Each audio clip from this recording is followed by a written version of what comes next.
குடியரசுத் தலைவர் தேர்தலுக்கான வாக்குப்பதிவு சென்னையில் முடிவடைந்தது. தமிழக சட்டப்பேரவை வளாகத்தில் நடைபெற்ற வாக்குப்பதிவில் தமிழக சட்டப்பேரவை உறுப்பினர்களில் 232 பேர் தங்களது வாக்குகளை அளித்தனர்.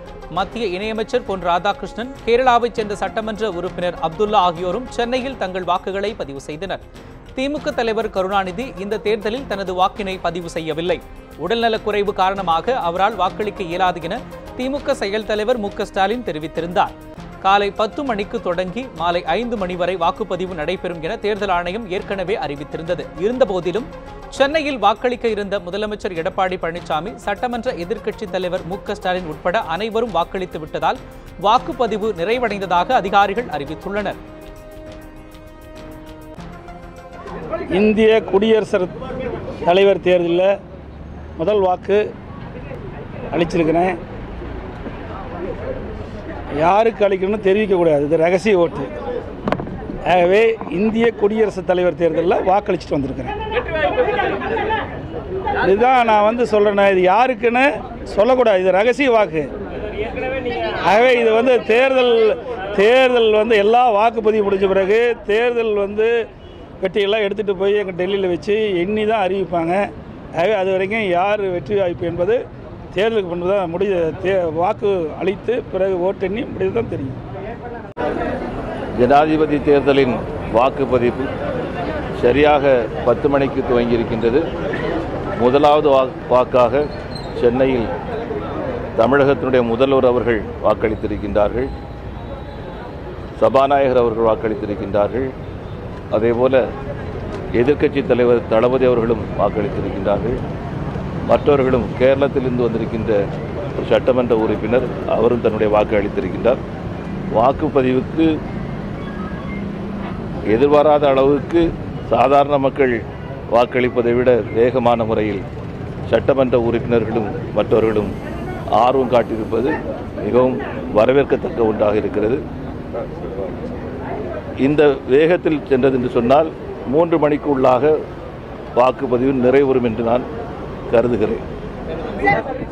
இந்திய குடியரசுத் தலைவர் தேர்தலில் பாரதிய ஜனதா கட்சியினுடைய வெற்றி வேட்பாளர் திரு ராம்நாத் கோவிந்த் அவர்கள் மகத்தான வெற்றி பெற்று இந்திய குடியரசுத் தலைவராக பதவியேற்பார்கள் என்பதை தெரிவித்துக் கொள்கிறேன்.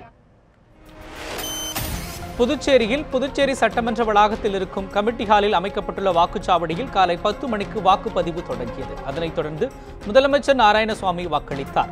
அதனைத் தொடர்ந்து காங்கிரஸ், என்ஆர் காங்கிரஸ் மற்றும் திமுக சட்டமன்ற உறுப்பினர்கள் தங்கள் வாக்குகளை பதிவு செய்தனர். நாட்டின் மிக பெரும் மாநிலமான பாஜக ஆளும் உத்தரப்பிரதேசத்தில் முதலமைச்சர் யோகி ஆதித்யநாத், மத்திய அமைச்சர் உமாபாரதி ஆகியோர் வாக்களித்தனர். உத்தரப்பிரதேச சட்டமன்ற உறுப்பினர்கள் பலரும் நீண்ட வரிசையில் நின்று வாக்களித்தனர்.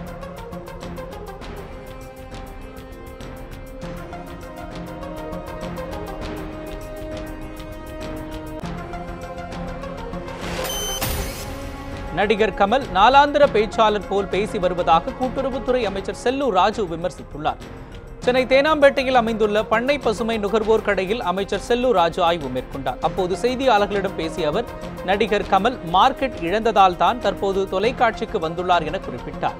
மேலும் சிறந்த நடிகரான அவர் எதையாவது சொல்ல வேண்டும் என கூறி விளம்பரம் தேடி வருவதாக குற்றம் சாட்டினார். ஊழல் என யார் குற்றம் சாட்டினாலும் ஆதாரத்துடன் கூற வேண்டும் எனவும் நடிகர் கமலின் பேச்சு நாளாந்தர பேச்சாளர் போன்று பேசி வருவதாகவும் தெரிவித்தார். அதிமுக பிரிந்திருப்பதாலேயே கமல் போன்றோர் குற்றம் சாட்டி வருகின்றனர். மேலும் வறட்சி காரணமாக காய்கறிகள் விலையேற்றம் அடைந்துள்ளதாகவும் கடந்த சனிக்கிழமையிலிருந்து 110 ரேஷன் கடைகளில் 66 ரூபாய்க்கு தக்காளி விற்பனை செய்யப்படுவதாகவும் பண்ணை பசுமை கடைகள் தேவைப்படும் பட்சத்தில் மேலும் திறக்கப்படும் எனவும் செல்லூர் ராஜு தெரிவித்தார். சென்னை கொழுங்கையூர் தீ விபத்தில் படுகாயமடைந்து சிகிச்சை பெற்று வருபவர்களில் 3 பேர் அபாய கட்டத்தை தாண்டிவிட்டதாக கீழ்ப்பாக்கம் அரசு மருத்துவமனை முதல்வர் மருத்துவர் வசந்தாமணி தெரிவித்துள்ளார். பாதிக்கப்பட்டவர்களுக்கு கூடுதல் படுக்கை வசதிகள் செய்திருப்பதாகவும் முதலமைச்சர் மருத்துவ காப்பீட்டு திட்டத்தில் சிகிச்சை வழங்க சுகாதாரத்துறை அமைச்சர் விஜயபாஸ்கர் உத்தரவிட்டிருப்பதாகவும் அவர் குறிப்பிட்டார்.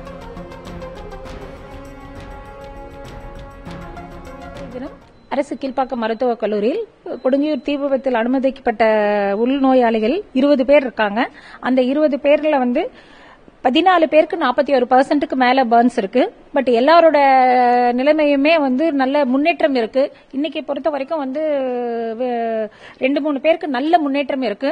ஒரே ஒருத்தர் மட்டும்தான் 82% பர்ன்ஸ். அவரு கூட கொஞ்சம் முன்னேற்றம் இருக்கு. அந்த குழந்தை மோனிஷாவுக்கும் ஷாக் ட்ரீட்மெண்ட் கொடுத்துட்டு இருக்கிறோம். அவங்களும் நல்ல முன்னேற்றத்துல இருக்காங்க. பெங்களூரு சிறையில் ஆய்வு நடத்தி கைதிகளுக்கு சலுகை அளிக்கப்படுவது தொடர்பாக அறிக்கை அளித்த கர்நாடக டிஐஜி ரூபா பணியிட மாற்றம் செய்யப்பட்டுள்ளார். இது தொடர்பாக நமது செய்தியாளர் திருலோகச்சந்தரிடம் கூடுதல் தகவல்களை கேட்கலாம். திருலோகச்சந்தர், சொல்லுங்க, டிஐஜி ரூபா இடமாற்றம் பற்றியும் அவர் எதற்காக இந்த பணியிட மாற்றம் செய்யப்பட்டுள்ளார் என்பது குறித்தும் சொல்லுங்க. வணக்கம் மோகன். அதாவது டிஐஜி ரூபா வந்து பெங்களூர் பரப்பன அகரகார சிறையில் வந்து கைதிகளிடம் வந்து பணம் பெற்றுக்கொண்டு வந்து கைதிகளுக்கு வந்து சிறப்பு சலுகைகள் வழங்கப்படுவதாக தன்னுடைய உயர் அதிகாரிகளுக்கு ஒரு அறிக்கை அனுப்பியிருந்தார். இந்த அறிக்கையின் அடிப்படையில் கர்நாடக முதல்வர் சித்தராமையா மூத்த IAS அதிகாரி வினய்குமார் என்பவர் ஒரு வந்து விசாரணைக்காக வந்து நியமித்துள்ளார். இந்த நிலையில வந்து நேற்று முன்தினமும் நேற்றும் சேர்த்து வந்து ஒரு 32 கைதிகள் வந்து பரப்பன அகரகார சிறையிலிருந்து வேறு சிறைகளுக்கு வந்து மாற்றப்பட்டனர். இந்த நிலையில இன்று வந்து டிஐஜி ரூபா அவர்களை வந்து வேறு இடத்துக்கு வந்து பணியிட மாற்றம் செய்துள்ளனர். இந்த செயல் வந்து அனைவர் மத்தியிலும் ஒரு பரபரப்பை ஏற்படுத்தியுள்ளது. அதாவது வந்து டிஐஜி ரூபாவை வந்து டிராபிக் மற்றும் ரோட் சேஃப்டி துறைக்கு வந்து மாற்றியுள்ளார்கள். மோகன், திருலோகச்சங்கர், இப்ப அடுத்தபடியாக ரூபாவிற்கும் கர்நாடக டிஜிபிக்கும் இடையிலான கருத்து மோதல் குறித்தும் சொல்லுங்க. தொடர்ந்து வந்து டிஐஜி ரூபா வந்து தன்னுடைய உயர் அதிகாரி மேல்தான் வந்து குற்றம் சாட்டியுள்ளார். இவருக்கும் இதில் தொடர்பு உள்ளது. தொடர்பு இல்லை என்றால் முறையாக விசாரித்து வந்து தகவலை வெளிப்படுத்த வேண்டும் என ஒன்று குற்றச்சாட்டை சொல்லியிருந்தார். அதே வகையில வந்து இவர் அவருடைய அறிக்கையை வந்து அந்த சம்பந்தப்பட்ட நாராயணராவ் அதிகாரியிடமே வந்து கொடுத்திருந்தார். மோகன், திருலோகச்சந்தர், இப்ப அடுத்தபடியாக இந்த உத்தரவை யார் பிறப்பித்திருக்கிறார்கள்? இது குறித்ததான தகவல்கள் இருந்தால் பதிவு செய்யுங்க. மோகன், டிஐஜி ரூபாவை வந்து ரோட் சேஃப்டி அண்ட் வந்து டிராபிக் டிபார்ட்மெண்ட்டுக்காக வந்து அந்த துறையை சேர்ந்த, அதாவது அண்டர் செக்ரட்டரி டு கவர்மெண்ட், அந்த துறையை சேர்ந்த SR பசவத்ராஜ் என்பவர் வந்து பணியிட மாற்றம் செய்திருக்காரு. மோகன்,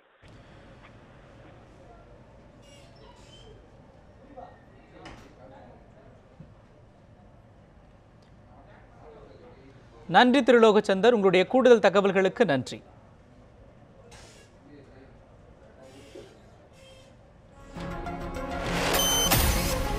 சென்னை கொடுங்கையூர் தீ விபத்தில் உயிரிழந்த தீயணைப்பு வீரர் ஏகராஜுக்கு வீரதீர செயலுக்கான பதக்கத்தை அரசு வழங்க வேண்டும் என்று முன்னாள் முதலமைச்சர் O பன்னீர்செல்வம் வலியுறுத்தியுள்ளார். தீ விபத்தில் படுகாயமடைந்து கீழ்ப்பாக்கம் அரசு மருத்துவமனையில் சிகிச்சை பெற்று வருபவர்களை O பன்னீர்செல்வம் நேரில் சந்தித்து ஆறுதல் தெரிவித்தார். பின்னர் செய்தியாளர்களிடம் பேசிய அவர், தீ விபத்தில் சிக்கி உயிரிழந்த தீயணைப்பு துறை வீரர் ஏகராஜுவுக்கு வீரதீர செயலுக்கான பதக்கம் வழங்கப்பட வேண்டும் என வலியுறுத்தினார்.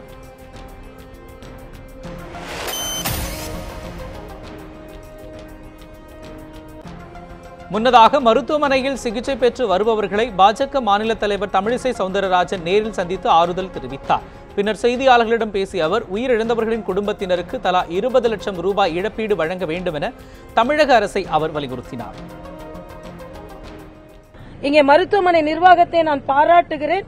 ஏனென்றால் கூட நிற்கும் அவர்களது உறவினர்களுக்கு கூட தொற்று நோய் பரவி விடாமல் இருப்பதற்கான உபகரணங்கள் எல்லாம் கொடுத்திருக்கிறாங்க. அது பாராட்டுக்குரியது. ஏனென்றால் இதில் தொற்று நோய் பரவாமல் இருப்பதுதான். ஏன்னா முழுவதுமாக தோல் வெளிப்பட்டு விடும். ஆக அதற்கான முழு சிகிச்சையும் எடுத்து வருகிறார்கள். அவர்கள் எல்லோரும் குணமடைய வேண்டும் என்று நான் இறைவனை பிரார்த்திக்கிறேன். சென்னை கொடுங்கையூர் பேக்கரி தீ விபத்து காரணமாக கட்டிடத்தின் உரிமையாளர்கள் 2 உட்பட 3 பேர் மீது போலீசார் வழக்கு பதிவு செய்துள்ளனர். கட்டிடத்தின் உரிமையாளர்களான ராம்காந்தி மற்றும் அவரது சகோதரி நாகரத்தினம், பேக்கரியின் உரிமையாளர் ஆனந்தன் ஆகியோர் மீது போலீசார் வழக்கு பதிவு செய்துள்ளனர். அஜாக்கிரதையாக செயல்பட்டு உயிரிழப்பிற்கு காரணமாக இருந்ததாக இவர்கள் மீது வழக்கு பதிவு செய்யப்பட்டுள்ளது. பேக்கரி உரிமையாளர் ஆனந்தன் அப்பல்லோ மருத்துவமனையில் சிகிச்சை பெற்று வரும் நிலையில் கட்டிட உரிமையாளர்கள் 2 தலைமறைவானதாக போலீசார் தெரிவித்துள்ளனர். கள்ளக்குறிச்சி அருகே ரஸ்னாபானம் அருந்திய நடுநிலைப்பள்ளி மாணவர்கள் 33 பேர் வாந்தி மயக்கம் காரணமாக அவதிப்பட்டதால் மருத்துவமனையில் அனுமதிக்கப்பட்டுள்ளனர். கள்ளக்குறிச்சி அருகே புது உச்சிமேடு பகுதியில் நடுநிலைப்பள்ளி செயல்படுகிறது. இந்த பள்ளிக்கு அருகே கடை வைத்துள்ள பெண் ஒருவர் மாணவ மாணவிகளுக்கு இலவசமாக ரஸ்னா குளிர்பானம் வழங்கியதாக கூறப்படுகிறது. இதனை அருந்திய மாணவர்கள் 30க்கும் மேற்பட்டோருக்கு வாந்தி மயக்கம் ஏற்பட்டதால் கூத்தக்குடி ஆரம்ப சுகாதார நிலையத்தில் அனுமதிக்கப்பட்டுள்ளனர். இந்த சம்பவம் பகுதியில் பெரும் பரபரப்பை ஏற்படுத்தியுள்ளது. நாமக்கல் மாவட்டம் திருச்செங்கோடு அருகே இரவு பணிக்கு சென்ற பெண் ஒருவர் உடலில் காயங்களுடன் அரை நிர்வாண நிலையில் உயிரிழந்து கிடந்தது பரபரப்பை ஏற்படுத்தியுள்ளது. திருச்செங்கோடு அருகே கொள்ளையம்பாளையத்தைச் சேர்ந்த ஆதிலட்சுமி என்பவரின் கணவர் உயிரிழந்ததை அடுத்து தனது 2 மகன்கள் மற்றும் ஒரு மகளுடன் அவர் வாழ்ந்து வந்தார். சிந்தம்பாளையத்தில் உள்ள தனியார் நூற்பாலையில் ஆதிலட்சுமி இரவு பணிக்கு செல்வதாக கூறிவிட்டு சென்றுள்ளார். இந்நிலையில் அந்த நூற்பாலையில் இருந்து 1 கிலோமீட்டர் தொலைவில் உள்ள அப்பியா காடு பகுதியில் அரை நிர்வாண நிலையில் காயங்களுடன் ஆதிலட்சுமி உயிரிழந்து கிடந்துள்ளார். அவரது உடலை கைப்பற்றி போலீசார் தீவிர விசாரணை மேற்கொண்டுள்ளனர்.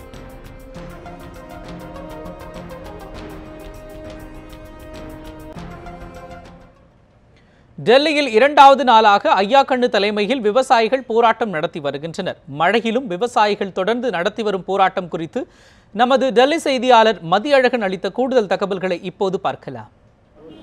தமிழக விவசாயிகளுடைய போராட்டமானது இன்று 2வது நாளாக தொடர்ந்து வருகிறது. நேற்று விவசாயிகள் பிரதமர் இல்லத்தின் முன்பு போராட்டத்தில் ஈடுபட்டார்கள். அதனைத் தொடர்ந்து ஜந்தர் மந்தரில் மீண்டும் போராட்டத்தில் ஈடுபட ஆரம்பித்திருக்கிறார்கள். இன்றைய தினத்தை பொறுத்தவரைக்கும் மழை சிறிதளவில் விவசாயிகளுடைய போராட்டத்தில் தொய்வை ஏற்படுத்தி இருக்கிறது. இது தொடர்பாக ஐயாக்கண்ணு அவர்களிடம் கேட்கலாம். ஐயா, இன்னைக்கு என்ன விதமான போராட்டத்தில் நீங்க ஈடுபட திட்டமிட்டிருக்கீங்க? ஐயா, இன்னைக்கு என்ன மாதிரியான போராட்டம் ஈடுபட போறீங்க? அரசு எங்களை நேற்று கைகால்களை கட்டிவிட்டது. எங்களுக்கு சோறு போடலாம் 5 மணி நேரம் உட்கார வச்சுச்சு, மிரட்டுச்சு.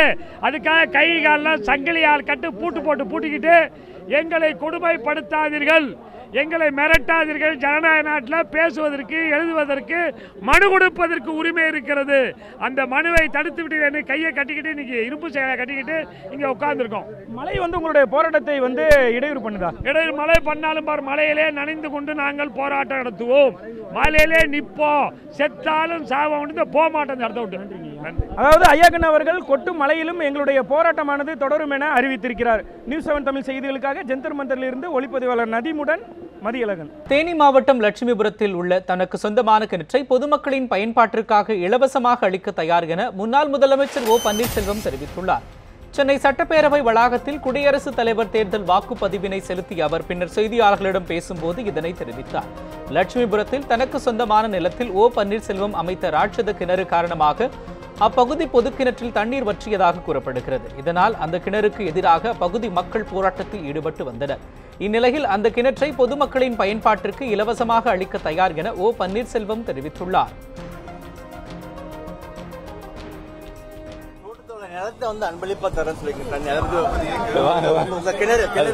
நல்லபடியாக முடிந்து விட்டது. நல்லபடியாக முடிந்து விட்டது.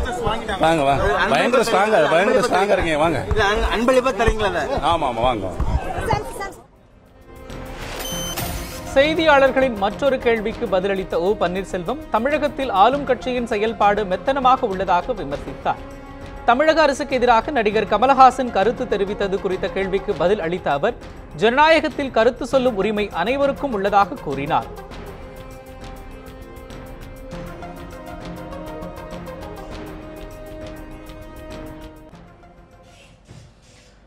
தேனி லட்சுமிபுரம் பகுதியில் தனக்கு சொந்தமான கிணற்றை இலவசமாக தருவதாக முன்னாள் முதல்வர் ஓ பன்னீர்செல்வம் தெரிவித்ததற்கு அப்பகுதி மக்கள் வரவேற்பு தெரிவித்துள்ளனர். அவர்களின் கருத்துக்களை இனி பார்க்கலாம். சற்று முன் தொலைக்காட்சிகளிலே முன்னாள் முதல்வர் எங்களது ஊருக்கு அந்த கிணற்றையும் கிணற்றை சுற்றில் நிலத்தையும் தானமாக தருவதாக நாங்கள் தொலைக்காட்சிகளிலே தெரிந்து கொண்டோம். அதனால் ஊர் பொதுமக்கள் சார்பாக அவருக்கு மனமார்ந்த நன்றியை தெரிவித்துக் கொள்கிறோம். ஓபிஎஸ் எங்கள் ஊருக்கு ரொம்ப வேண்டியவர். அவர் எது வேணுமா செய்வார் நம்பிக்கை இருந்துச்சு. இந்த இடையில ஏதோ குழப்படம் ஆகி போச்சு ஒழிய அவருக்கு அன்னைக்கும் செல்லப்பிள்ளதை, இன்னைக்கும் செல்லப்பிள்ளதை, எப்பயும் செல்லப்பிள்ளதை. அவருக்கு ரொம்ப நன்றி கடன்பட்டிருக்கோம். நன்றி. அந்த 2 பிரச்சனைக்குள்ள இடமும் அந்த கிணறும் தரேன்னு சொல்லியிருக்காங்க. அவர் பெரிய மனுஷன் பண்ணி கொடுத்தா அந்த 2 ஏக்கர் 31 சென்ட் கொடுக்கணும். அந்த கிணறு மட்டும் கொடுத்தா எங்களுக்கு வேண்டாம். 2 ஏக்கர் 31 சென்டில் வேற ஆள் திருப்பி ஒரு கிணறை வெட்டி திருப்பி நாங்கள் மறுபடியும் போராடிக்கிட்டு இருக்கிறதுக்கு நாங்கள் தயாராக இல்லை. ஊரில் கொஞ்சம் தண்ணீர் கஷ்டமாக இருந்தது. இப்பொழுது முதலமைச்சர் அவர்கள் தண்ணீர் கிணறையும் நிலத்தையும் விடுகிறேன் என்று சொல்லியிருக்கிறார். அவர் சொல்லிவிட்டார். எங்களுக்கு மிகவும் சந்தோஷம். இதை முன்னாலேயே அவர் அறிவித்திருந்தால் இதைவிட எங்களுக்கு ரொம்ப சந்தோஷமாக இருக்கும். ஆனால் பேச்சுவார்த்தை முடிஞ்சு பண்ணால் இப்போ அவர் கிணறை வந்து எங்கள் தானமாக கொடுக்குறது வந்து ஊர் மக்களுக்கு ரொம்ப சந்தோஷம், ரொம்ப நன்றி. ஆனால் அதை ஒரு வாரம் முன்னாடி அறிவிச்சிருந்தாருன்னா ரொம்ப சந்தோஷமாக இருந்திருக்கேன். மென்பொறியாளர் சுவாதி படுகொலை செய்யப்பட்ட சம்பவத்தை அடுத்து சென்னை நுங்கம்பாக்கம் ரயில் நிலையத்தில் ஓராண்டிற்கு பிறகு சிசிடிவி கேமரா பொருத்தப்பட்டதற்கு பொதுமக்கள் வரவேற்பு தெரிவித்துள்ளனர். சென்னை நுங்கம்பாக்கம் ரயில் நிலையத்தில் சுவாதி கொலை செய்யப்பட்ட சம்பவம் பெரும் அதிர்ச்சியை ஏற்படுத்தியது. இதனையடுத்து பெண்களின் பாதுகாப்பை உறுதி செய்யும் நோக்கில் அனைத்து ரயில் நிலையங்களிலும் கண்காணிப்பு கேமராக்கள் பொருத்த வேண்டும் என சமூக ஆர்வலர்கள் கோரிக்கை விடுத்திருந்தனர். இந்த நிலையில் சுவாதி கொலை செய்யப்பட்டு ஓராண்டுக்கு பிறகு சென்னை நுங்கம்பாக்கம் ரயில் நிலையத்தில் 13 இடங்களில் சிசிடிவி கேமராக்கள் பொருத்தப்பட்டுள்ளன. பெண்களுக்கு எதிராக நிறைய கிரைம்ஸ் நடக்குது. ஸோ இது வந்து ஒரு நல்ல ஸ்டெப்பு தான். As in to say it's a good step to take up. ஆனால் இது இங்கே நிற்கக்கூடாது. CCTV cameras R a better choice. இது சரியான கைக்கு போனால் ஓகே. இதுவும் கிரிமினல்ஸ் கைக்கு போச்சுன்னா இங்கேயும் ஃபாலோ பண்ணுற மாதிரி இருந்துச்சுன்னா இந்த ஸ்டெப் எங்களுக்கு வேணாம். நுங்கம்பாக்கம்லேருந்து தாம்பரம் போகிறேன். இங்கே இப்போ தான் செட் பண்ணியிருக்காங்கன்னு சொல்கிறாங்க. ஹெல்ப்ஃபுல்லாக தான் இருக்கும் ஒர்க்கிங் லேடிஸ்க்கெல்லாம். ஏதாவது ஒரு ப்ராப்ளம்னா கூட ரீவைண்ட் பண்ணி பார்த்து யார் என்ன எதுன்னு கண்டுபிடிக்கலாம். இனிமேல் எல்லா பப்ளிக் பிளேசஸ்லேயும் வச்சா நல்லது தான். ஏன்னா லேடிஸுன்னு ஸ்பெசிஃபிக்காக இல்லை, ஜென்ரலாக எந்த க்ரைம் நடந்தாலும் அது யூஸ்ஃபுல்லாக தான் இருக்கும். கடலூர் மாவட்டம் குறிஞ்சிப்பாடி அருகே கடன் பிரச்சனையால் மகன்களை கொன்று தாயும் தற்கொலைக்கு முயற்சித்த சம்பவம் அப்பகுதியில் பரபரப்பை ஏற்படுத்தியுள்ளது. குள்ளஞ்சாவடி அடுத்த திம்மராவுத்தன் குப்பத்தைச் சேர்ந்த சாய்பாபு என்ற பெண் கடன் பிரச்சனையில் தவித்து வந்துள்ளார். இதனால் மனமுடைந்த சாய்பாபு 8 வயதான கோகுல் மற்றும் 7 வயதான கோஷிக் என்ற தனது 2 மகன்களையும் கொலை செய்துவிட்டு அவரும் தற்கொலைக்கு முயன்றுள்ளார். கிணற்றில் தத்தளித்த சாய்பாபுவை உயிருடன் மீட்ட அப்பகுதி மக்கள் உயிரிழந்த சிறுவர்களின் உடல்களையும் மீட்டனர். இதுகுறித்து அந்த பெண்ணிடம் குள்ளஞ்சாவடி போலீசார் விசாரணை மேற்கொண்டுள்ளனர். இந்திய கடற்படை மற்றும் கடலோர பாதுகாப்பு குழுமத்தில் மீனவ இளைஞர்களை இணைக்கும் வகையில் நடைபெறும் சிறப்பு பயிற்சி முகாமை சிறைத்துறை ஏடிஜிபி சைலேந்திர பாபு பார்வையிட்டார். கன்னியாகுமரி மாவட்டத்தில் 35 மீனவ இளைஞர்களுக்கு தமிழக அரசு சார்பில் உடல் சார்ந்த மற்றும் அறிவு சார்ந்த பயிற்சிகள் 90 நாட்களுக்கு அளிக்கப்பட்டு வருகிறது. இந்த பயிற்சி முகாமை பார்வையிட்ட பிறகு செய்தியாளர்களுக்கு பேட்டியளித்த ஏடிஜிபி சைலேந்திர பாபு மீனவ இளைஞர்களுக்கு போதிய விழிப்புணர்வு அளித்து அவர்களை பணியில் இணைக்க நடவடிக்கைகள் மேற்கொள்ளப்படுவதாகவும் கூறினார். இந்த கப்பல் படையில செயலர் அப்படிங்கிற முக்கியமான ஒரு பணி, அது வந்து கடலுக்குள்ள போகக்கூடிய பணி. இந்த பணிக்கு மீனவ சமுதாயத்தில் உள்ள இளைஞர்கள், மீனவருடைய பிள்ளைகள் ரொம்ப பொருத்தமாக இருப்பாங்க. எனவே இப்போ தமிழ்நாடு அரசாங்கம் கோஸ்டல் செக்யூரிட்டி மூலமாக இளைஞர்களுக்கு சுமார் 600 இளைஞர்களுக்கு பயிற்சி கொடுத்து அவங்க இந்திய கடற்படையில் சேர்றதுக்கான ஒரு ஏற்பாடு செஞ்சிருக்கிறாங்க. திருவாரூர் அருகே புதிதாக திறக்கப்படவுள்ள டாஸ்மாக் கடையை அகற்ற வலியுறுத்தி பொதுமக்கள் தொடர் உண்ணாவிரத போராட்டத்தில் ஈடுபட்டுள்ளனர். திருவாரூர் மாவட்டம் அம்மையப்பன் பாம்பாக்கை கிராமம் அருகே திறக்கப்படவுள்ள டாஸ்மாக் கடைக்கு எதிர்ப்பு தெரிவித்து அப்பகுதி மக்கள் தொடர்ந்து புகார் தெரிவித்து வந்துள்ளனர். ஆனால் மாவட்ட நிர்வாகம் எந்த ஒரு நடவடிக்கையும் எடுக்கவில்லை என கூறப்படுகிறது. இதனையடுத்து டாஸ்மாக் கடையை திறக்கக்கூடாது என வலியுறுத்தி அப்பகுதி பெண்கள் உள்ளிட்ட 100க்கும் மேற்பட்டோர் கடையின் முன்பு தொடர் உண்ணாவிரத போராட்டத்தில் ஈடுபட்டுள்ளனர். மாதத்துக்கு முன்னாடி நாங்கள் ஒரு போராட்டம் நடத்தினதில் தாசில்தார் ஐயா கலந்துக்கிட்டாங்க, டிஎஸ்பி ஐயா கலந்துக்கிட்டாங்க. அவங்க உத்தரவாதம் கொடுத்துட்டு போனாங்க, உங்கள் ஏரியாவுக்கு டாஸ்மார்க் வராது. மீண்டும் டாஸ்மார்க் நிர்வாகம் வந்து நாங்கள் இங்கே வந்து இன்னைக்கு நாங்கள் திங்கக்கிழமைக்கு 17ஆம் தேதி கடை திறக்க போகிறோம், உங்களால் முடிஞ்சால் தடுத்து பாருங்கன்னு சொன்னாங்க. நாங்கள் அதை முன்னிட்டு சர்வ கட்சியும் சேர்ந்து இங்கே நாங்கள் உண்ணாவிரதம் இருக்கோம். திருநள்ளாறு அருகே மது அருந்த வந்தவரை கொலை செய்து பணம் பறித்து சென்ற 2 போலீசார் கைது செய்துள்ளனர். காரைக்காலை அடுத்துள்ள திருநள்ளாறு அருகே கடந்த சில வாரங்களுக்கு முன்பு தூத்துக்குடி மாவட்டத்தைச் சேர்ந்த ரமேஷ் என்பவர் மர்மமான முறையில் உயிரிழந்து கிடந்தார். இதுகுறித்து திருநள்ளாறு போலீசார் மற்றும் கோட்டுச்சேரி காவல் ஆய்வாளர்கள் தலைமையில் தனிப்படை அமைக்கப்பட்டு விசாரணை நடைபெற்றது. இந்நிலையில் காரைக்காலைச் சேர்ந்த மாரிமுத்து, ஷேக் தாவூத் ஆகியோரை கைது செய்த போலீசார் மது குடிக்க வரும் வெளியூர்காரர்களை மிரட்டி பணம் பறிக்கும் இவர்கள் கொலை சம்பவத்திலும் ஈடுபட்டு வருவதாக தெரிவித்துள்ளனர். அந்த கருவக்காட்டில் வச்சு பணத்தை கேட்டிருக்காங்க, இவன் பணம் கொடுக்கல.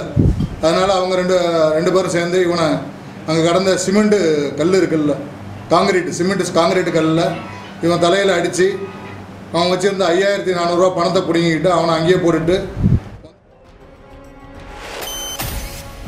புதுச்சேரி தனியார் மருத்துவக் கல்லூரிகளில் நாளை தொடங்கவுள்ள முதலாம் ஆண்டு தேர்வுக்கு தடை விதிக்க கோரிய மனுவை உச்சநீதிமன்றம் அவசர வழக்காக ஏற்றுக்கொண்டுள்ளது. புதுச்சேரியில் உள்ள தனியார் மருத்துவக் கல்லூரிகளில் கடந்த ஆண்டு மாணவர் சேர்க்கையில் முறைகேடு நடந்ததாகவும் நீட் தேர்வு அடிப்படையில் சேர்க்கை நடைபெறவில்லை என்றும் குற்றம் சாட்டப்பட்டுள்ளது. இது தொடர்பாக புதுச்சேரி பள்ளிக்கல்வி மற்றும் உயர்கல்வி பெற்றோர் மாணவர் சங்கம் சார்பில் மனு தாக்கல் செய்யப்பட்டது. இதனால் தனியார் கல்லூரிகளில் முதலாம் ஆண்டு தேர்வு நடத்தப்படாது என புதுச்சேரி அரசு உச்சநீதிமன்றத்தில் தெரிவித்தது. இதனையடுத்து ஜூலை 18ஆம் தேதி தேர்வுகளை நடத்த கடந்த 10ஆம் தேதி சென்னை உயர்நீதிமன்றம் உத்தரவிட்டது. இதனை எதிர்த்து உச்சநீதிமன்றத்தில் தாக்கல் செய்யப்பட்ட மனு நாளை அவசர வழக்காக விசாரிக்கப்பட உள்ளது. நடத்த இருக்கின்ற அந்த மாணவர் முதலாம் ஆண்டு தேர்வை ரத்து செய்ய வேண்டும் என்று இடைக்கால மனு ஒன்று, தடையாணை மனு ஒன்று ஃபைல் செய்திருந்தோம். அந்த மனுவை அவசர வழக்காக விசாரிப்பதற்கு உச்சநீதிமன்றத்தில் இன்றைக்கு தலைமை நீதிபதி கெஹர் மற்றும் சந்திரசூட் அடங்கிய அமர்வு முன்பு முறையிடப்பட்டது. இந்த கோரிக்கையேற்ற உச்சநீதிமன்றமானது இந்த மனுவை அவசர வழக்காக நாளை விசாரிப்பதாக உத்தரவு பிறப்பித்துள்ளது. இத்துடன் இந்த செய்தி அறிக்கை நிறைவு பெறுகின்றது. அண்மை செய்திகளுக்கு தொடர்ந்து பாருங்கள் News 7 தமிழை.